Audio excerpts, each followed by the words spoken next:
അധികം നമ്മൾ ആദ്യം ഡിസ്കസ് ചെയ്യാത്തൊരു ടോപ്പിക്കാണ് തോളുവേദന. മുട്ടുവേദനയെ പോലെ തന്നെ പ്രധാനമാണ് തോളുവേദന. അതിന്റെ കാരണങ്ങൾ എന്താണെന്ന് ആദ്യമേ നോക്കാം.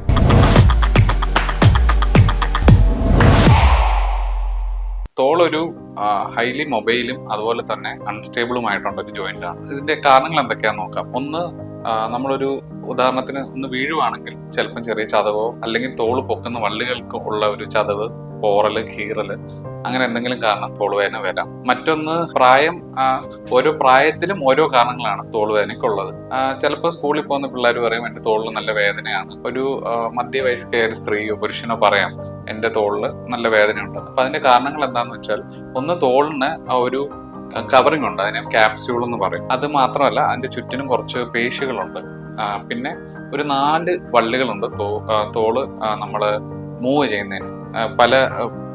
പല ഡയറക്ഷൻസിൽ മൂവ് ചെയ്യാൻ ഹെൽപ്പ് ചെയ്യുന്ന 4 ലിഗമെന്റ്സ് ഉണ്ട്. ഏതെങ്കിലും ഒരു സ്ട്രക്ചറിന് പരിക്ക് വന്നാൽ അത് വേദനയായിട്ട് മാറാം, വേദനയും നീരുമായിട്ട് മാറാം. ഇപ്പൊ പിള്ളേരിൽ മെയിൻലി നമുക്ക് ഈ പേശികളിൽ വിറ്റാമിൻ D3 കുറവ് കാരണം നീർക്കെട്ട് വരാം. അതിന്റെ കൂടുതലും തോളിന്റെ മോൾ ഭാഗത്തായിട്ടായിരിക്കും വേദന വരുന്നത്. അതുപോലെ തന്നെ ഒരു വീഴ്ച കാരണം ഈ പറഞ്ഞ പോലെ പൊട്ടൽ, ചതവ്, അല്ലെങ്കിൽ ഈ പറഞ്ഞ വള്ളികളിൽ എന്തെങ്കിലും ഒരു പോറലോ എന്തെങ്കിലും കാരണം വേദന വരാം. പിന്നെ ഉള്ളത്, തോളിന് ചുറ്റിനും ഒരു ക്യാപ്സ്യൂൾ ഉണ്ട്. ഞാൻ നേരത്തെ പറഞ്ഞ പോലെ ഈ ക്യാപ്സ്യൂള് കല്ലിക്കുന്ന ഒരു അസുഖമുണ്ട്. അതിന് നമ്മൾ പെരിയാർത്രൈറ്റിസ് എന്ന് പറയും. അപ്പൊ ഈ പെരിയാർത്രൈറ്റിസിൽ എന്താന്ന് വെച്ചാൽ അനക്കം കുറവായിരിക്കും തോളിന്. സാധാരണ ഇത് കാണുന്നത് സ്ത്രീകളിലാണ് കൂടുതൽ കാണുന്നത്. ഒരു വർഷം ഇടയ്ക്കിടയ്ക്ക് വന്നിട്ട് പോകുന്ന ഒരു അസുഖമാണ് പെരിയാർത്രൈറ്റിസ്.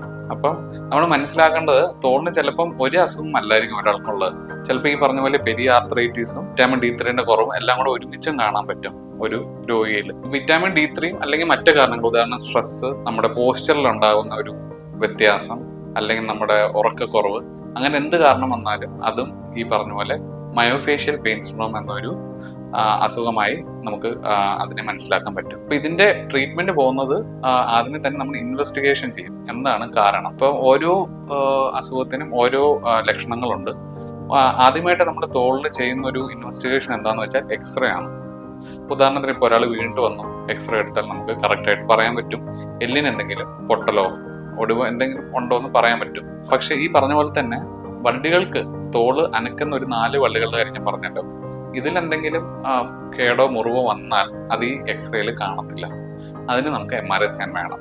സോ ചിലപ്പോൾ നമ്മൾ ആദ്യമേ തന്നെ വരുമ്പോൾ MRI സ്കാൻ പറയാറില്ല. നമ്മൾ ഒരാഴ്ച സമയം കൊടുക്കും, അല്ലെങ്കിൽ ആ നീർക്കെട്ടും അതൊക്കെ ഒന്ന് കുറഞ്ഞിട്ടാണ് പിന്നെ MRI സ്കാൻ എടുക്കേണ്ട ആവശ്യം വരുന്നത്. കൂടുതലും ലോക്കൽ ഹീറ്റ് കൊടുക്കുമ്പോൾ തന്നെ നമുക്ക് നമ്മുടെ പേശികളിലുള്ള നീർക്കെട്ട് കുറയുകയും അതുവഴി അനക്കം കൂടുകയും ചെയ്യുന്നു. പക്ഷെ കുറെ നാൾ നിൽക്കുന്ന വേദന ഈ പറഞ്ഞ പോലെ നമ്മുടെ ഫിസിയോതെറാപ്പിയിലൂടെയും പിന്നെ മരുന്നുകളുടെയും പിന്നെ ചില അവസ്ഥകൾക്ക് ഷോൾഡറിനകത്തോട്ട് ഇഞ്ചക്ഷൻ എടുക്കേണ്ട ആവശ്യം വരുന്നുണ്ട്. ഉദാഹരണത്തിന് ഓസ്റ്റിയോ ആർത്രൈറ്റിസ്, തോളിൽ വരുന്ന തേയ്മാനം. സാധാരണ തോളിൽ അങ്ങനെ തേയ്മാനം വരാറില്ല. മുട്ടുകളിലും ഭാരം താങ്ങുന്ന ജോയിന്റുകളിലാണ് തേയ്മാനം കൂടുതൽ കാണുന്നത്. ഉദാഹരണം മുട്ട്, ഇടുപ്പ് എന്നിവ.